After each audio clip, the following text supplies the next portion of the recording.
Welcome everyone to another episode of Around Town brought to you by the Laurel Board of Trade. Our goal each month is to highlight local business professionals that are members of the Laurel Board of Trade, as well as different activities that the Laurel Board of Trade sponsors. I'd like to bring this up first. I'm now a director, so thank you for those that voted for me. Other than that, I want to welcome our first guest, which is Nick Rowan. Nick is a realtor, and we met at Tampico Restaurant during a networking event. And when I approached Nick, Nick gave me this, drew me in with this beautiful story about where he's been, where he's come from, and how he got involved in real estate. So Nick, please tell my audience who you are and what you do. I'm Nick Rowan, the realtor. Brad, I would like to thank you for giving me this opportunity to speak to you. No problem, no problem. Appreciate it. Where's your office located? So we have two offices, one in Greenbelt, and also we have another one in Rockville. Another one in Greenbelt and one in Rockville. Yes, sir. Which is cool with me because I want everybody to know you don't have to live in Laurel or have a business in Laurel in order to be part of the Board of Trade. And you came in, and when the first one I thought, oh, Rockville. That's the office you told me that you were first. Yeah. Okay, cool. What sets you apart? Because you told me how strong you were as a realtor. What sets you apart from all your competitors? Stories. Okay. The life that I lived, the places that I've been, places that I am now, things that I've learned from people, things that I've learned from this country. It's starting from zero. You know, you could be at 10. For you to be at 10, you're starting at zero. To get to that 10, you start 1, 2, 3, 4. Obviously, we know the numbers. Uh-huh. Every single numbers tells you a story. And I feel like, you know, being in Laurel, by the way, that's where I first came in, 1995. 2 months right after I just turned 21. Okay. And originally I'm from Bangladesh. You know, came here to better myself, to be honestly speaking, to become the person that I think I should be. And what sets me apart? That's a really good question. That's a really good question. You know, I'm struggling because it's everything in life. Like, you know, I came here, wanted to be a computer engineer. Well, thank God I did. You know, I do have a bachelor degree in computer engineering from Laurel, Capital College Laurel. Used to be called Capital College. Now they're Capital Tech University. You know, they upgraded, obviously. Okay. And didn't know anyone. Not a single person. And a lot of hard work and energy. Of course. Yeah. Remember that 10, that's how you become, that's how you get to 10. Okay. Now, you being a 10, and I'm going to run this all through you. You being a 10, I'm going to ask you some 10 questions, Mr. Big Shot Realtor. Okay. What is the best time to buy a home, and what's the best time to sell a home? Tell my audience about that. The best time to buy a home is now. Now. When you feel it. When you feel it. You know, actions. If you don't take actions now, you don't get to where you want to be. Mm-hmm. So if you think you want to own a home, now is the time. You know, Brian, you're in the mortgage industry, right? Yes, I am. When was the last time you had 3.5% interest rate? Long time ago. Long time ago, right? Yeah. 70s, they had 60s and 70s. In this country, people paid 20% interest rate. Mm-hmm. So if you think you can own a home, you can buy a home, now is the time. Okay. Never in the past, not in the future, now. So there's no particular season like, okay, springtime is coming up, buy or sell a home. Wintertime's coming up, buy or sell a home. You're saying when you feel that need, Not necessarily the interest rate, because the interest rate is always going to be low. But when you feel that need, then never wait. Do your due diligence and get yourself somebody to talk to, an advisor like you, and don't be afraid to jump in the water, correct? Yeah, absolutely, absolutely. Here's a myth. Another myth that I actually I've noticed and I've learned, it's that people think, okay, it's wintertime, I don't know if I should buy, maybe I should wait till spring. Here's the great thing. If you're looking for a home, right, in the wintertime, you have better options. Here's why. You're selling your home, right? Mm-hmm. You want to wait till winter, right? Mm-hmm. That's what everybody, spring, that's what everybody thinks. But think about the person that want to sell their home and they want to move to Alabama. They want to move to Chicago. They want to go to a better place like. You would think your chances are better because there's 5 feet of snow on the ground and no one's coming to knock at the door. So I can see that. But let me ask you something else. If someone is thinking of selling their home and you're talking about that right now, how can you get them top dollar? You listen to them. Okay. You simply listen to them.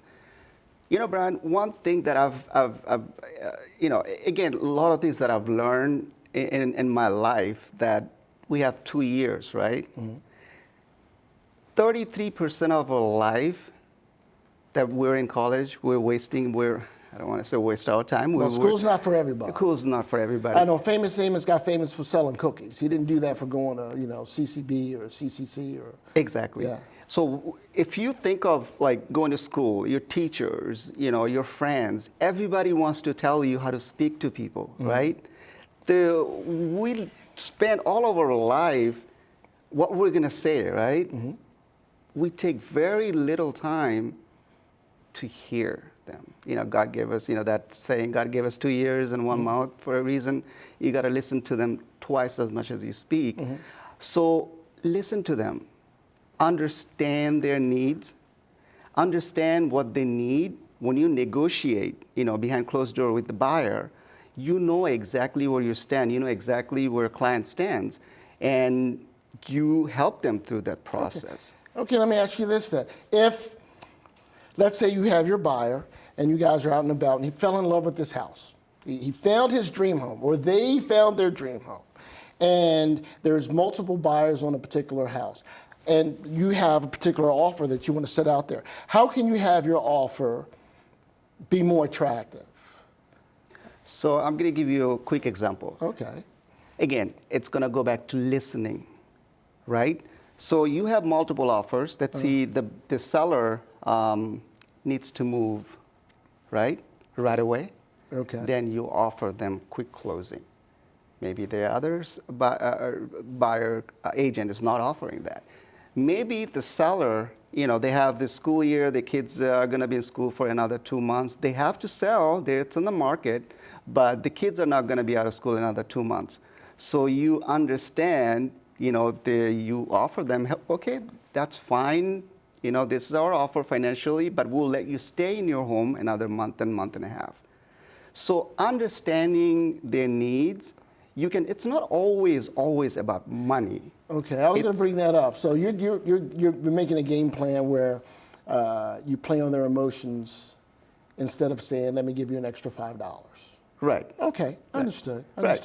Okay, let's say you showed, now this is one thing that I talked to some realtors about, and some people get a little bit disenfranchised, realtors, because they've showed up 100 houses. And they were like, well, I don't know what this person does. Now, if you're showing a whole bunch of houses and your clients are confused, choosing the right home, what can you do to help them narrow their choices? Because I heard some people just do about 4 or 5 homes and that's it. You got to make your choice on this one. Right. What do you do? You like that, or you go to where they send you? It really depends on the client, right? Do you deal with a particular section? Yeah. Yes. So if they say they want to live near Laurel High School, I'm going to show them 5 houses around Laurel High School. Exactly. If the client wants to look at 10 houses, I'll show them 10 houses. That's right? a lot of gas. It's a lot of gas, but at the end of the day, you're working for them, right? Speaking of choice, Brian, think about, you go to grocery store, right? You're standing in front of the shampoo section because, you need a shampoo. Can we make this about cereal? We're going to get to that. Okay. Cereal, even cereal, right? Even cereal, how many choices we have, right? The hundreds of choices, stacks and stacks, right? You're standing there, you're like, you know what, good old days were really good. You only had few options, right? Now, when you show someone 20, 30 houses, they're overwhelmed, right? As a realtors, you show them based on the conversation that you had, you have to show. I don't really show my clients houses just because they want me to show. I preview them. I see them myself. I'm looking at it. I'm watching through their eyes, understanding what their needs, and then we'll come up with the houses that suits for them. Now, if you have 30 houses, obviously, there are some clients that, well. You are really good. That's a good salesman. 30 houses. If you have 30 houses you're showing, right? Yeah. The clients are overwhelmed. Yeah. They're obviously it's going to be overwhelming for them. I got and you sit down with them. You bring them down to the same conversation you had on day one. Remember, the 3 things that you gotta have in your home, right? The 3 things that you told me you gotta have. So narrow them down. Okay. And trust me, clients, they know exactly what they're looking for. So when you have that conversation, you can specifically narrow it down. All right, now I want to ask, is it better, well, in some cases, is it better to buy a home or to rent a home? So the people that are currently renting, buying a home, it's not for everyone, right, per se. But the way I look at it, I'm going to talk about American dream, right? Yeah. That's why I'm here, this country, right? We wanted that dream, that piece of dream that everybody, I think, I'm a realtor, so maybe I'm a little bit biased. Okay. To me, when you buy a home, you own something, right? You own a piece of land. You own a property. If you're renting for even $1,000 a month, right? Okay. $1,000 a month. That's $12,000 a year, right? People usually live in a house for 10 years. And usually, isn't it a fact usually that if you're renting a home, you're paying a lot more money than buying that vehicle, that home per month, really? Yeah. So if I'm renting a house that you said is $1,000 a month, you're lucky if you have. Yeah. So I'm renting that same. If I'm renting a house that actually has a mortgage of $1,000 a month, then I'm actually renting it for about $13,000 to $15,000 a month. So I'm losing money over time. I could be in a great neighborhood and I could have the best of credit in the world. Yeah. But if I'm not going out of my way to look for a house of my own, I'm giving somebody else my money, correct? Exactly. So when you own a home and you have a renters, right? Your mortgage, like you say, I'm just going to repeat the same thing you say. It's $1,000 your mortgage. You're not going to rent it out for $1,000, obviously, right? No. You want to make something. You want to make something, right? Yeah. And who's paying for that? The renters. Yeah. And when you add them up, when you add the rent that you are paying right now, that adds up to $1 million. You know how? Calculate that. Just calculate it. You get $1,000, right? 10 years you just gave away to your landlord. Again, we're all in the business. The landlord he's got $120,000 from you. You live there for 20 years. Guess how much he's got? A lot of your money. A lot of your money. $250,000. I got one for you then. This is for myself because I want people out there to know this is what you should do. If I am a first-time home buyer, what is the first thing I should do? First thing you should do, first-time home buyers, right? First thing they do that I know, online, Zillow.com, they're looking at all these beautiful homes. But here's the thing, Brian. You could be looking at $5 million home. But if you can't. Are you qualified? Yeah. So if you're looking for a home, first thing I would personally suggest, call Brian. I wanted him to say that. I want to high five you. So first thing you should do when you're buying a house, you need to find out how much house you can afford. There you go. And then the funny part about that, you got to caveat off of that, is that just because it says you should buy a $500,000 house doesn't necessarily mean that you should buy that $500,000. People get stuck on that number. You got to find the house that, you know, if I wake up in the morning in this house, can I still cook eggs and bacon? There you go. Can I still put gas in my car? Things like that. There you go. So the number one goal that anybody should do if they're looking for a house is to call up a mortgage financer, preferably somebody that looks and acts like me. And I'll be happy to go out there and give you a pre-approval, tell you how much you can afford, and then you can take them anywhere you want. Exactly. Exactly, Brian. And you hit the nail right on its head. You know, when you're buying a home versus you're renting, right? Maybe you're paying $1,500, you're comfortable with that, right? And average buyer, homeowners, they can add another $300 to $500, right? But mortgage, it's just a mortgage payment, right? Then you have maintenance. Then, you know, if your furnace break, you're not gonna call your landlord. Guess who the landlord is now? And right? sooner or later, you got to learn how to be that handyman. Trust me. I fixed my furnace. I fixed my AC unit. I learned how to drywall, and it's nerve-wracking. But you don't think about those little nickels and dimes that add up when you have your own place. I get that. I get that. What is that number one myth, in your opinion, about buying a home? You need 20% to buy a home. Brad, I want you to actually explain to your viewers, why do you need 20% to buy a home? You don't need 20% to buy a home. No, you do not need 20% to buy a home. VA loans, you need nothing to put down on a VA loan. Most loans, FHA, you only need 3% to put down on the loan. It's all based on your credit. That everybody's afraid to talk about. And when I tell people when they're coming in to talk to me, tell me everything. I want to know what you do, where you go, how much money you spend. I am your lifeline towards that goal of home ownership. And a lot of people come in to talk to me in the office, and the number one thing, they're trying to hide things. You're not going to get what you want if you're hiding, and you're better than you think you are. As soon as you ask me to look at your credit scores and stuff like that. A lot of people, all of a sudden, they feel a lot better than what they did before they sat down in front of me. All right, now, one last thing I want to know about you, because it's all about getting your name out there and letting people who you are and where you live and how do you get your name out there? What kind of community stuff did you do? Because everybody's got a niche market. Everybody's got a goal to get their names out. What do you do? I'm glad you asked me that question. You know, the way I look at it, marketing and doing for your community, it's completely two different things. Here's why I say that. You know, obviously, you want to help the community. You want to help the people that lives in the community. You know, when you do that, to me, that's not my primary goal to get my name out there. Obviously, when I'm out there, people are going to shake my hand. People are going to know me, get to know me. But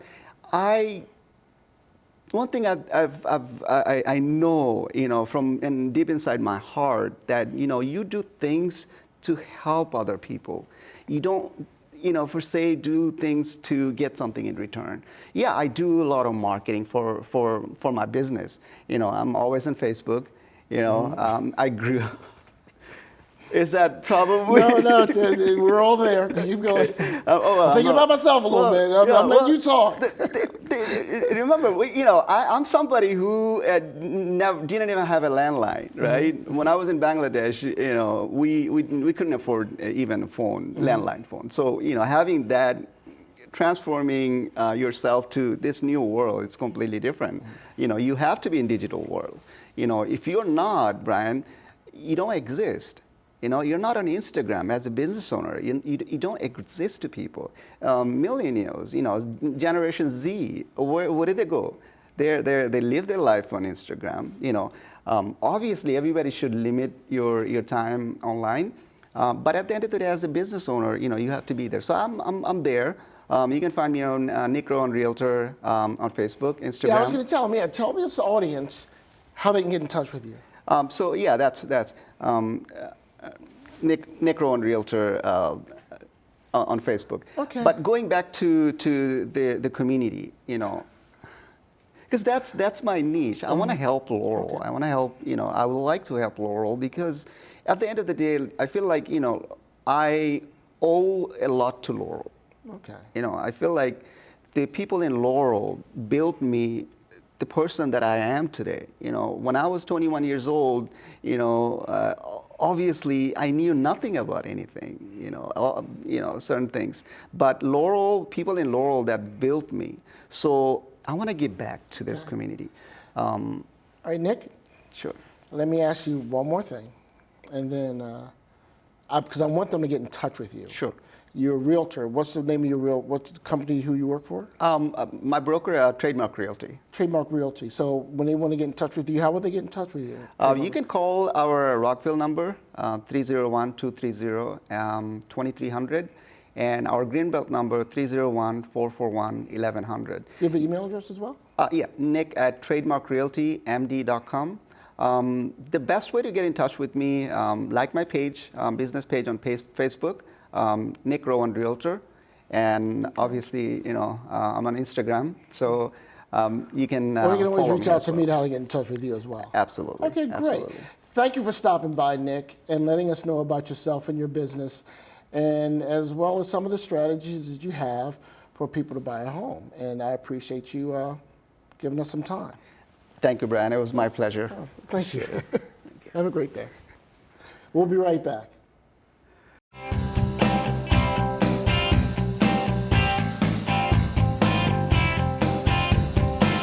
For history, entertainment, great shopping and dining, Laurel's historic downtown Main Street is where you'll find it. The iconic Laurel Railroad Station is an important part of the community that preserves Laurel history.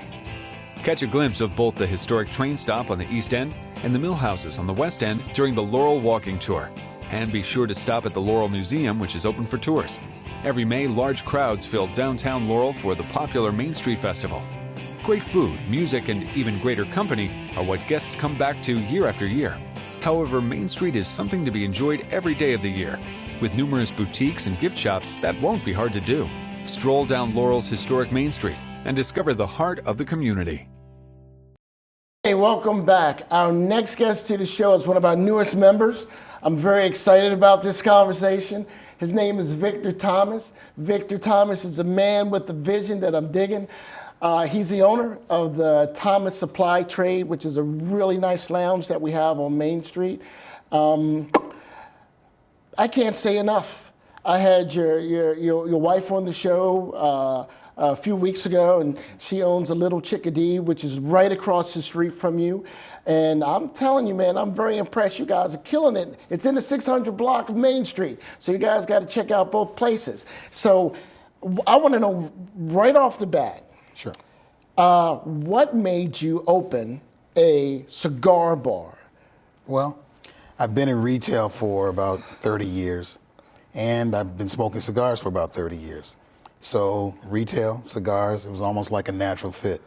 And the cigar life is something that I really love. It brings a lot of folks together, and it's something that my wife loves as well. So it made it very easy for me to open up a cigar lounge. So you said, just out of the blue on Main Street, you're going to open up a cigar lounge. No, not right out of the blue. Okay. We were actually looking for office space for another business that we were running. And we happened to find this beautiful 100-year-old facility that would be able to house our business and be able to accommodate our customers and some of our clients that also like to smoke cigars. And it was, again, another natural fit. I want to bring this up because you don't see this a lot, and I hear about what a lot of people complain about Main Street, is that there wasn't excitement or a destination. A long time ago, I remember we used to have a movie theater that changed into a comedy club that we had.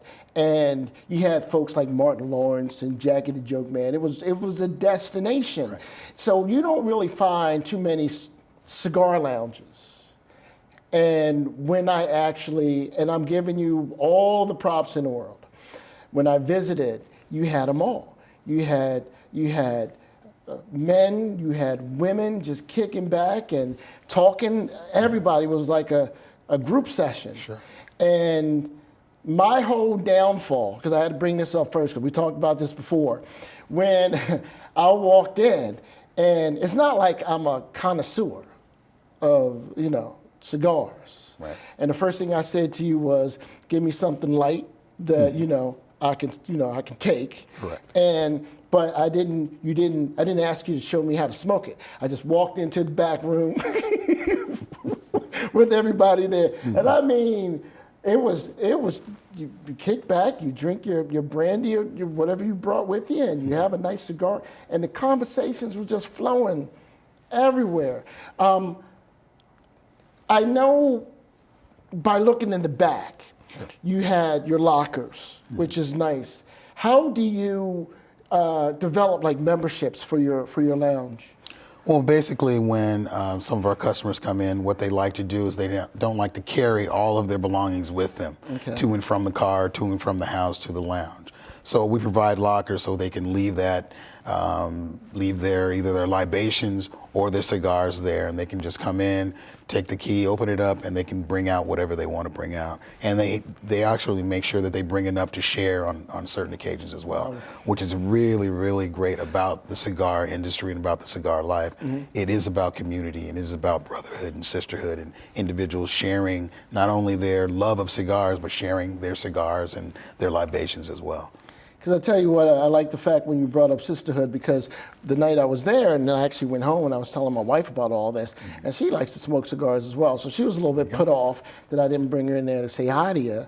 But, You'll have to bring her. It's going to happen. We're about to get there. Tell me about your future plans. What's going to be going on with the trade supply, Tommy Trade Supply? Sure. So we are actually going to be looking at probably doing some renovations to the lounge.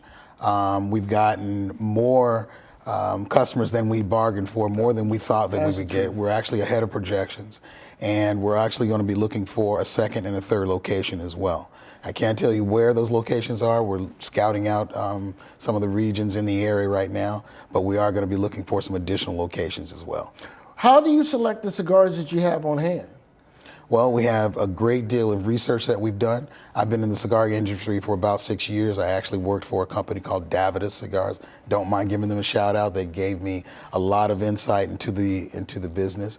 And so what I've done is looked at all of the demographics, looked at all of the research with respect to unit sales, dollar sales, those types of things, and developed an assortment that caters to not only new smokers, but also intermediate smokers and veteran smokers as well.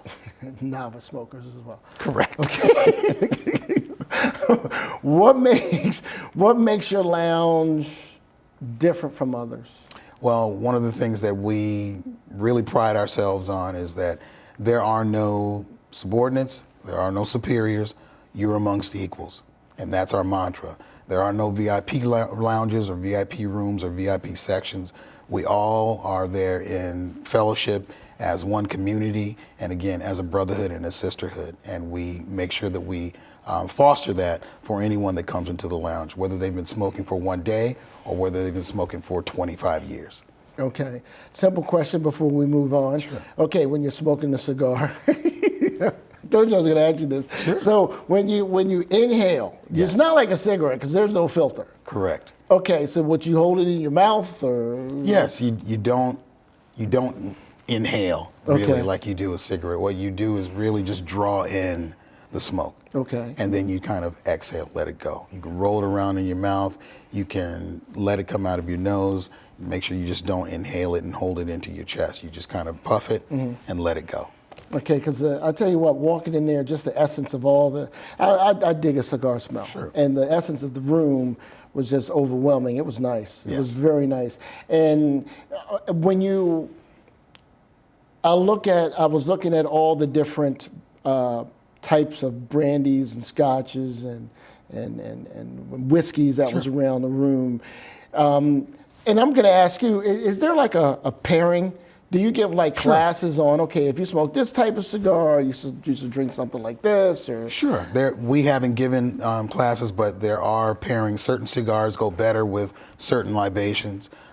Just so everyone knows, we are a BYOB, so you can bring your own. We don't sell the alcohol there, but we have a number of folks that come through with different types of whiskeys and brandies and beers and wines, and all of those types of drinks serve to pair with a different type of cigar. And there are thousands of cigars and thousands of pairings that you can make. So you get a chance to experience something different each time you take in a cigar or a drink. And what I found this cool, and believe it, it's only been like a year, right? Sure. But you're having like special events and stuff that's happening at your place, right? Absolutely. What was the last one that you had, and sure. do you I know you have like football Sundays and stuff like that. What do you have going on at your Absolutely. place? We do a lot with respect to sports. We tie into not only football, but we've actually tied into soccer. We tied into baseball, basketball as well. The last great event that we've had was